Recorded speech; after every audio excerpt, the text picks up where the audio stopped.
Sejam bem-vindos ao nosso encontro virtual Sexo em Pauta, Reflexões em Família, uma promoção da Missão Luz na Noite. Meu nome é Hudson de Lima Pereira, eu sou advogado há 27 anos, sou membro da Igreja Presbiteriana do Brasil em Jardim Camburi, em Vitória, no Espírito Santo, e um dos fundadores da Missão Luz na Noite.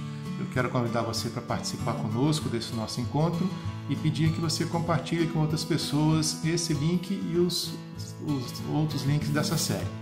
Não deixe também de acessar o nosso site luznanoite.com.br e nos seguir nas redes sociais. Temos sempre matérias interessantes e relevantes sobre a questão da sexualidade. Inscreva-se, deixe o seu like e compartilhe. O nosso encontro de hoje é o de número 4. Nós vamos estudar sobre a questão da criminalização da homofobia e a igreja. A homossexualidade, ela foi considerada crime durante muito tempo. Até hoje, cerca de 70 países consideram crime a prática da homossexualidade. Qualquer manifestação da homossexualidade pode ser considerada um crime, e em alguns países existe a pena de castigos, em outros a pena de prisão, e em alguns inclusive a pena de morte. No caso do Iêmen, se uma pessoa casada, um homem casado, é pego em flagrante de relação homossexual, ele é condenado à morte por apedrejamento. A Rússia, ela só afastou o crime de homossexualidade em 1993. No Brasil, quando nós ainda tínhamos o Código Penal português, era também considerado crime a prática da homossexualidade. Mas desde o nosso primeiro código genuinamente brasileiro, que foi em 1830, a homossexualidade deixou de ser crime aqui no Brasil. Durante muito tempo também, a homossexualidade ela foi considerada como doença. Inclusive, utilizava-se o termo na época homossexualismo, que já não se deve mais ser usado hoje porque não é mais caracterizado como uma doença. Essas mudanças ocorreram a partir de 1973, com a Associação Americana de Psiquiatria fazendo o primeiro pronunciamento de afastar que a homossexualidade fosse uma doença. Logo depois, em 1975, a Associação Americana de Psicólogos também afastou essa questão da homossexualidade como doença. E em 1990, a Organização Mundial de Saúde excluiu a homossexualidade do Código Internacional de Doenças. Aqui no Brasil, nós temos até mesmo a proibição de que psicólogos atendam pessoas com problemas na sexualidade, que não estejam satisfeitos com a sua sexualidade e queiram mudar de orientação sexual. O Conselho de Psicologia entende que isso é uma forma de reforçar o preconceito e assim ele proíbe que sejam feitos atendimentos a essas pessoas, e inclusive tem sido feita uma verdadeira caça às bruxas com relação aos psicólogos cristãos. Existe uma patrulha do Conselho Federal de Psicologia para tentar impedir que psicólogos cristãos atendam homossexuais, mesmo que busquem ajuda voluntariamente. A busca de direitos civis e a criminalização da homofobia. Com o surgimento da AIDS em 1980, essa doença veio para atingir em cheio o grupo dos homossexuais. E, inclusive, na época se chegou a falar que era a peste gay, que era a punição de Deus contra os homossexuais. E, diante dessa situação, os homossexuais acabaram se organizando para exigir proteção, tanto em termos de saúde como em termos de prevenção, no sentido de fornecimento de preservativos, de campanhas para evitar a disseminação da AIDS. E aproveitando essa organização que eles tiveram em decorrência dessa doença, eles começaram também a exigir vários direitos dos governos.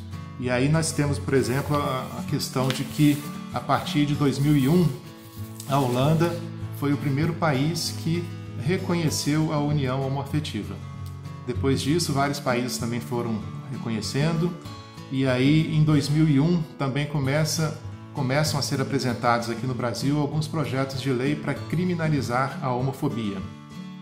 Então, antes o crime era a prática da homossexualidade. Agora eles estão colocando o crime como sendo aquelas pessoas que não concordam com a homossexualidade. E um dos projetos, o primeiro deles que foi apresentado, foi o PLC 53 de 2001. Ele foi sendo discutido na Câmara, e aí outros projetos foram apresentados, e em 2006 eles resolveram unificar os projetos que estavam em andamento a respeito da criminalização da homofobia, e concentraram todos os projetos no projeto de lei 122 de 2006, que foi o mais conhecido desses projetos de lei de criminalização da homofobia. Já nessa época, nesse projeto de lei 122 de 2006, já se tentava incluir a homofobia dentro da lei de crimes raciais. Ou seja, eles tentaram provar por todas as formas que o homossexual já nasce assim. Alguns falam até que a homossexualidade é genética, e não conseguiram provar isso pela ciência, e aí resolve então fazer a regulamentação por lei dessa teoria que eles não conseguiram provar. O PL 122 era extremamente amplo e abrangente. Ele não definia o que é a homofobia, mas deixava tudo muito aberto para que quem fosse julgar pudesse dar a maior interpretação possível a favor do grupo homossexual.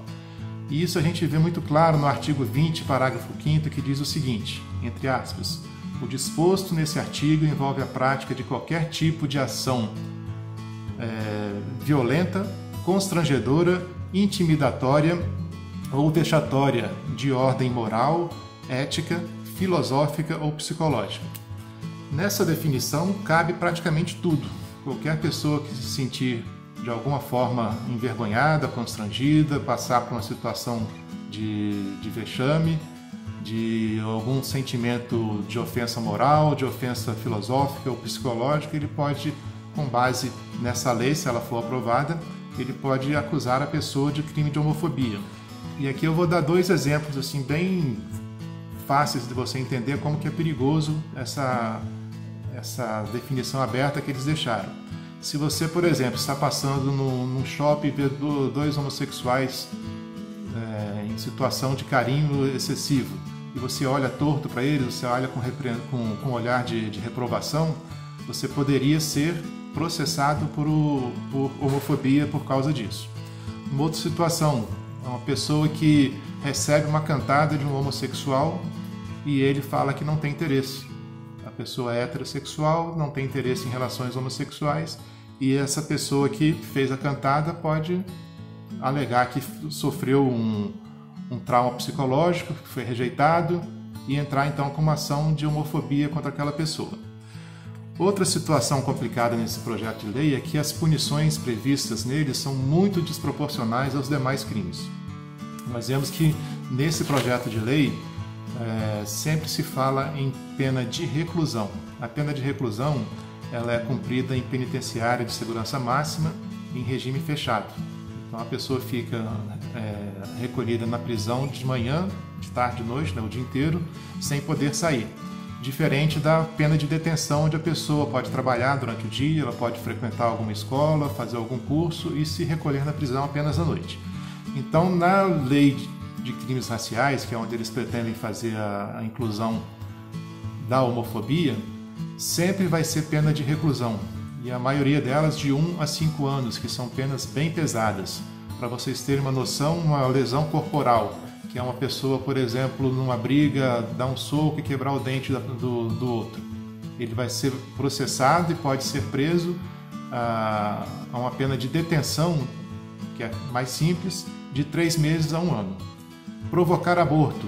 Você sabe que um determinado medicamento ele é abortivo e você dá para uma pessoa que está grávida. A pessoa vem abortar, você vai responder por um crime de provocar aborto, cuja pena é detenção de 1 a 3 anos. Então, sempre penas muito pesadas para efeito da homofobia. Uma outra situação também perigosa nesse projeto de lei é o que o pastor Silas Malafaia, na época, intitulou de morte civil, porque quem fosse condenado ao crime de homofobia perderia praticamente todos os direitos civis, inclusive a questão de proibição de participar em concursos públicos, a proibição de de acesso a financiamento público. Uma pessoa que seja condenada por homofobia, ela não vai sequer poder ter um crédito para a aquisição da casa própria junto à Caixa Econômica Federal, porque é um banco público. Perda de licenças e concessões. Então, por exemplo, uma pessoa que tem uma banca de revista, para ela exercer essa atividade, ela precisa de um alvará da prefeitura. Ela perderia esse alvará se ela for condenada no crime de homofobia. E até mesmo uma situação muito maior, por exemplo, uma empresa de energia elétrica, que é uma concessionária de serviço público, se o seu dono ou um dos diretores for condenado à homofobia, ele perderá o direito dessa concessão.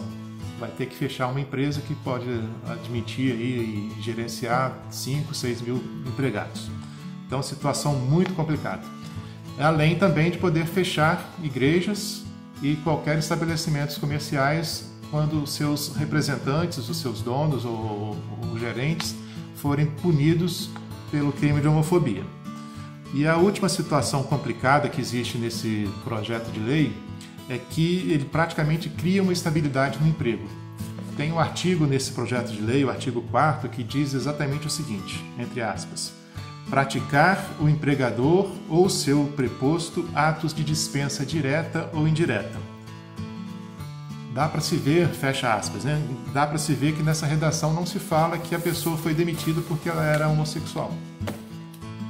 Só fala que praticar o empregador ou seu preposto, o seu gerente, atos de dispensa direta, que é você demitir a pessoa sem uma justa causa. E aí, nessa situação, poderia acontecer desse empregado que se sente ofendido, ele falar que ele foi demitido apenas por ser homossexual e pedir a reintegração no emprego, pedir o pagamento dos salários do período de afastamento, pedir uma indenização por danos morais e, inclusive, pedir a prisão do dono da empresa ou do gerente que promoveu essa demissão de 1 a 5 anos, com o detalhe de que todos os crimes da lei de crimes raciais, eles são imprescritíveis. Você pode praticar um ato hoje e ser processado daqui a 50, 70 anos, e são também inafiançáveis. Inafiançável no sentido de que você não pode prestar uma fiança para poder responder o processo em liberdade. A gente ouve muito falar isso na questão, por exemplo, do crime de trânsito. A pessoa está dirigindo seu carro, por algum motivo atropela ou bate numa pessoa e mata uma determinada pessoa. Ele paga uma fiança e vai responder o processo em liberdade. Nos crimes raciais, que é onde eles estão pretendendo incluir o crime de homofobia, essa lei não permite você responder o processo em liberdade. Você tem que ser preso e responder o processo dentro de uma penitenciária de segurança máxima. Apesar desse projeto de lei 122/2006 não ter sido aprovado, ele foi recentemente incluído junto com outros projetos na discussão do novo Código Penal brasileiro. Então toda essa discussão ela está ainda em aberto, é possível de ser aprovada nesse novo projeto de Código Penal brasileiro. Nós vamos falar agora um pouco sobre a questão do casamento entre pessoas do mesmo sexo. Não existe aqui no Brasil nenhuma lei prevendo o casamento para pessoas do mesmo sexo. Entretanto, já é pacífico nos tribunais, depois de muitas decisões nesse sentido de reconhecer a união homoafetiva. Em 2011, o STF ele deu uma decisão de efeito geral para todas as pessoas aqui no Brasil, reconhecendo a união estável entre pessoas do mesmo sexo. E é interessante que a nossa Constituição, quando ela fala da união estável, ela é muito clara em falar que reconhece a união estável entre o homem e a mulher, artigo 226, parágrafo 3º da nossa Constituição Federal. Mas o STF ele deu uma interpretação extensiva para esse artigo e, de forma contrária ao que está expresso no texto, ele reconheceu também essa união estável para pessoas do mesmo sexo. Com base nessa decisão, que inclusive é uma decisão que é imposta a todo o Brasil, nenhum juiz pode questionar, nenhuma pessoa da administração pública pode questionar essa decisão. Vem o STJ, que é um tribunal também superior, mas um grau abaixo do STF, e diz o seguinte: bom, se o STF reconheceu a união estável entre pessoas do mesmo sexo, e diante da lei não existe diferença entre união estável e casamento, então por que eu não posso dar uma certidão de casamento para quem faz essa união estável? E passou então a conceder não apenas o direito à união estável, mas o direito ao casamento civil homossexual.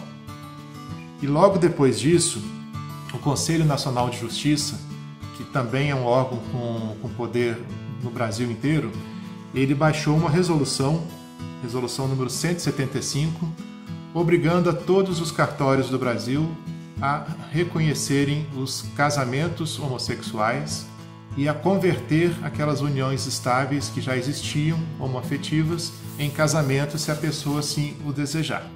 Então, apesar de não haver nenhuma lei no Brasil reconhecendo o casamento homossexual, por decisão judicial, decisão do STF, hoje em dia existe a possibilidade concreta da pessoa fazer o casamento, inclusive com certidão de casamento entre pessoas do mesmo sexo.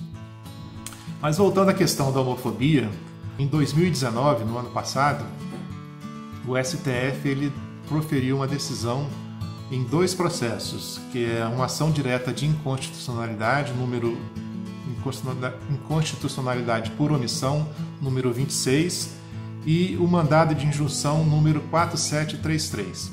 Nessas 2 ações, o STF reconheceu que o Congresso Nacional, que é o órgão legislativo, que é aquele órgão no Brasil que tem poder para criar leis, ele se omitiu durante mais de 30 anos, desde a data da entrada em vigor da Constituição até a data do julgamento da ação. Já tinham se passado mais de 30 anos e o Congresso Nacional não tinha feito nenhum tipo de lei para proteger o público homossexual da violência. Então, considerou uma omissão constitucional e, ao invés de notificar o Congresso Nacional para que ele, num prazo determinado, criasse essa lei, o próprio STF resolveu assumir a posição de legislador e criou a figura típica ou penal, a figura penal do crime de homotransfobia. E aí, como não existia nenhuma lei, eles pegaram também, como o próprio movimento GLBTS sempre postulou, ele pegou a lei dos crimes raciais e fez uma adaptação para o crime de transhomofobia. Essa decisão, na realidade, ela é bastante questionável, porque existe um princípio muito forte no direito penal, um dos maiores princípios que tem no direito penal, é de que somente a lei pode criar algum tipo ou algum tipo penal ou algum crime. Não pode ser um decreto, não pode ser uma portaria, tem que ser uma lei em sentido formal. E somente quem tem poder para fazer leis no Brasil é o poder legislativo, no caso federal, o Congresso Nacional. Este princípio ele não existe só no Brasil, é um princípio praticamente universal de direito, é uma garantia para todos os cidadãos de que você só vai ser punido se houver primeiramente uma lei falando que aquela determinada situação é um crime. O princípio ele é muito importante porque você tem como optar não praticar um crime. Se você sabe que matar alguém é crime, você pode optar de não matar para não ser processado. Assim como se você tem também a possibilidade de saber que se você matar, você já sabe que vai ser processado criminalmente por isso. Então, no direito penal é importante você ter previamente definido o que é crime ou o que é uma situação que eu posso praticar sem ser processado criminalmente. E então, quando o STF resolve, por uma decisão judicial, criar essa figura típica, esse novo tipo de crime, ele está exacerbando o direito dele e está criando uma coisa contrária à própria Constituição que ele, como o órgão máximo da justiça do Brasil, deveria proteger. Mas com relação ao nosso direito de crença, será que existe alguma dificuldade depois dessa decisão para que nós possamos continuar defendendo que a homossexualidade é um pecado, que a homossexualidade não está de acordo com o projeto de Deus para as pessoas? Durante muito tempo se pensou que essas decisões, essa criminalização da homofobia, seria uma situação que iria confrontar com o nosso direito de crença, o nosso direito de liberdade religiosa. Mas o STF ele fez questão de ressalvar que a decisão que ele considerou, a partir desse momento, o crime de transhomofobia, ele não vai interferir no nosso direito de crença. Eu vou ler com vocês aqui a parte da decisão que trata desse assunto. Entre aspas, a repressão penal à prática da homotransfobia não alcança, restringe ou limita o exercício da liberdade religiosa, qualquer que seja a denominação confessional professada, a cujos fiéis e ministros, aí entre parênteses, sacerdotes, pastores, rabinos, mulás ou clérigos muçulmanos e líderes ou celebrantes das religiões afro-brasileiras, entre outros, é assegurado o direito de pregar e de divulgar livremente pela palavra, pela imagem ou por qualquer outro meio o seu pensamento ou externar suas convicções, de acordo com o que se contiver em seus livros e códigos sagrados. Bem assim, ensinar segundo sua orientação doutrinária e ou teológica, podendo buscar e conquistar prosélitos e praticar os atos de culto e respectiva liturgia, independente do espaço público ou privado, de sua atuação individual ou coletiva, desde que tais manifestações não configurem discurso de ódio, assim entendidas aquelas exteriorizações que incitem a discriminação, a hostilidade ou a violência contra pessoas em razão de sua orientação sexual ou de sua identidade de gênero. Assim, esse temor que existia no meio evangélico de não poder continuar pregando a palavra de Deus, ele foi expressamente afastado pelo STF.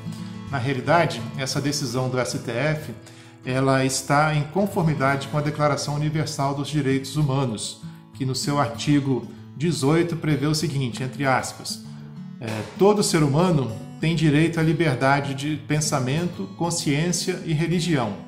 Este direito inclui a liberdade de mudar de religião ou crença e a liberdade de manifestar essa religião ou crença pelo ensino, pela prática, pelo culto e pela observância em público ou particular. Por se tratar de um tratado internacional de direito, a nossa Constituição ela confere a esse tratado o mesmo valor de uma emenda à nossa Constituição. Nós temos aqui no nosso ordenamento jurídico a hierarquia das leis, então a Constituição é a lei principal, depois vem as emendas constitucionais, depois vem alguns tipos de leis. Então a emenda constitucional, que se equipara, no caso aqui, esse acordo, esse Tratado Internacional de Direito Humano, ele se equipara a uma emenda constitucional que tem uma força superior à lei de crimes raciais. Então o nosso direito está totalmente assegurado, não só pela decisão do STF, mas também por um tratado internacional que é a Declaração Universal dos Direitos Humanos.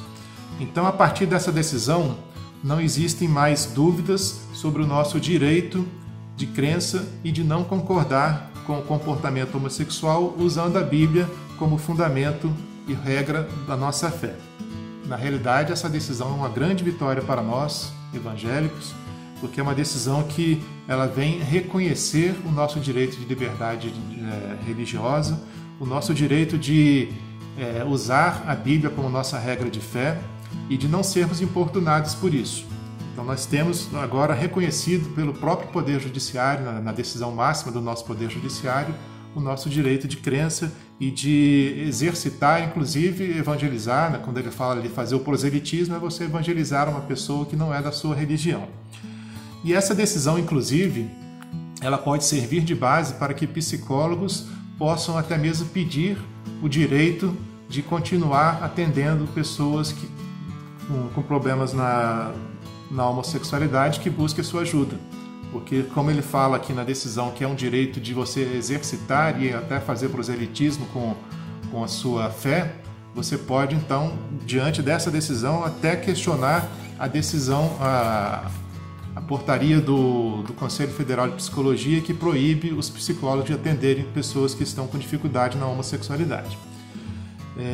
Quanto à ressalva que o STF fez de que nós podemos pregar, mas desde que isso não configure ódio nem incitação à violência, na realidade não era nem preciso ser dito isso, né? Porque se tem alguma igreja que faz dessa forma, ela está errada, porque Jesus nos ensina que nós devemos amar as pessoas e que nós seremos conhecidos pelo amor que temos uns pelos outros.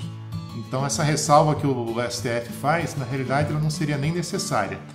Então que nós continuemos firmes no nosso propósito de pregar a todos os grupos, inclusive aos homossexuais, sempre com amor e respeito. E aqui algumas dicas para você, né? Se a pessoa que você está querendo falar com ele, está querendo pregar, evangelizar, ela não quer ouvir, você respeita essa pessoa. Mas você não vai desistir dessa pessoa, você vai orar por ela, você vai pedir para que Deus mude o coração dela.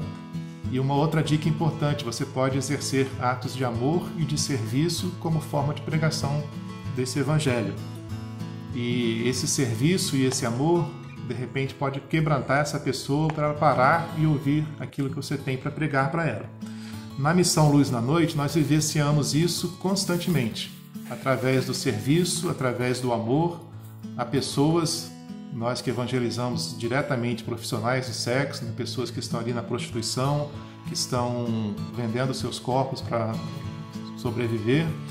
São pessoas que são marginalizadas, são pessoas que são muitas vezes ofendidas, são vítimas de violência, e a gente chega ali com uma proposta de relacionamento, de estar exercendo atos de amor e de serviço por elas, e isso quebranta bastante as pessoas.